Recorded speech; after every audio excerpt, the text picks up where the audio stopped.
I don't think there's anything on the horizon that can be remotely as efficient as a hydrogen car.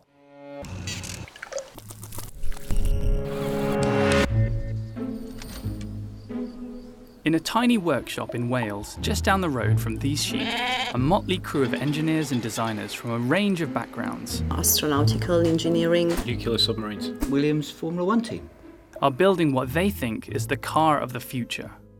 Weighing around half that of a Tesla S battery or a small saltwater crocodile or 2 grizzly bears, it emits pure drinkable water and barely makes a noise. This is the Rasa, as in tabula rasa or clean slate, and it's our first functioning hydrogen fuel cell prototype designed for type approval on the public roads. I'll just push it forwards so you'll see how light it is.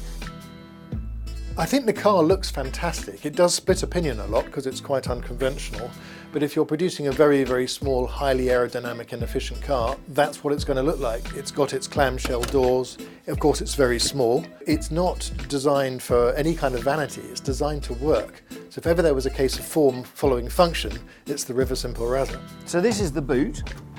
And the fuel cell and the hydrogen tank are all in this sealed compartment here. And this is a decent sized boot designed to be at least a week shopping for a family of 4. 2 EasyJet suitcases and a case of wine.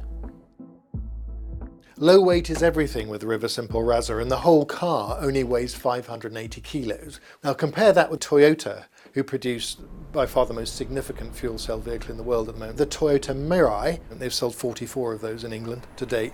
Well, that weighs 1,800 kilos.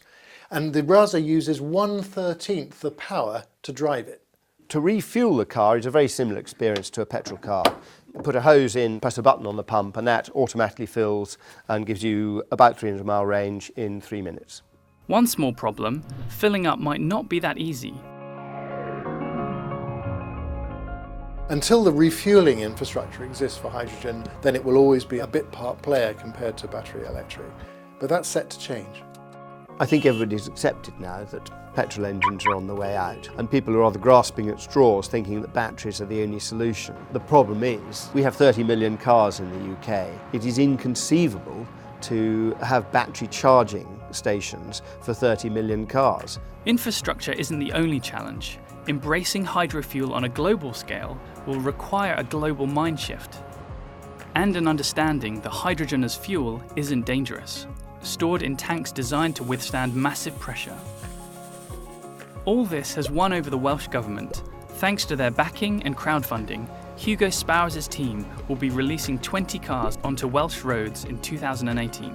The River Simple story, and Hugo Spowers, who is behind it, is an astonishing story. He's really the Henry Ford of his day in many respects. And the fact that he's achieved what he has almost from his kitchen table is absolutely staggering. He's not in it for the money. He's in it for the principle of creating sustainability in transport as an ideology, really.